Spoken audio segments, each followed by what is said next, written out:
हमारा बिना कैसे जीविका हमारा रानिया। मिक्स बाय रवि पटेल। हमारा रानिया।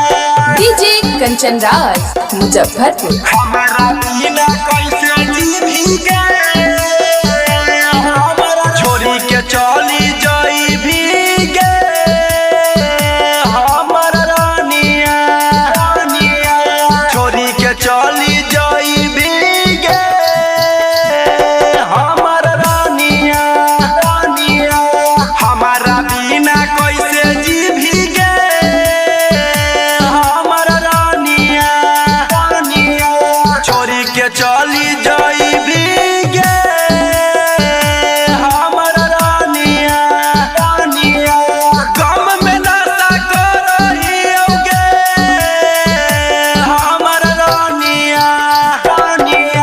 छोरी के चली जाई भीगे हमारा रानिया। छोरी के चली जाई भीगे हमारा रानिया।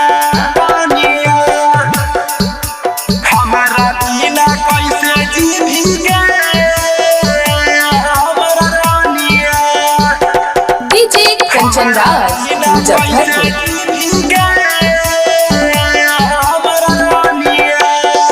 कहले रहलू आदा जान छोड़ब न साथ गे अब काहे हमारा से कर तारू घात गे। अब काहे हमारा से कहले रहलू आदा जानू छोड़ब न साथ गे अब काहे हमारा से कर तारे घाट गे। तोहरा बिना कैसे जीबोगे हमारा रानिया। छोरी के चली जाई भीगे हमारा रानिया। छोरी के चली जाई भीगे हमारा रानिया। हतावा काटी के मर जइबोगे हमारा रानिया।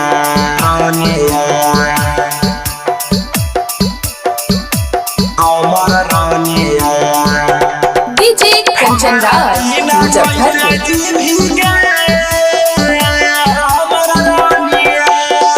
भूल गेली रवि के कोइल प्यार गे जाई के खुश रही है पियावा के प्यार गे।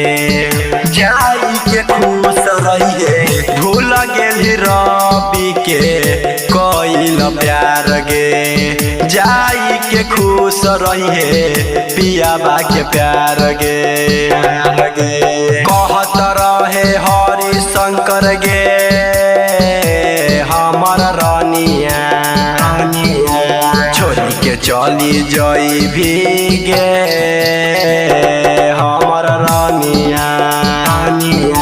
छोरी के चली जाई भीगे हमारा रानिया।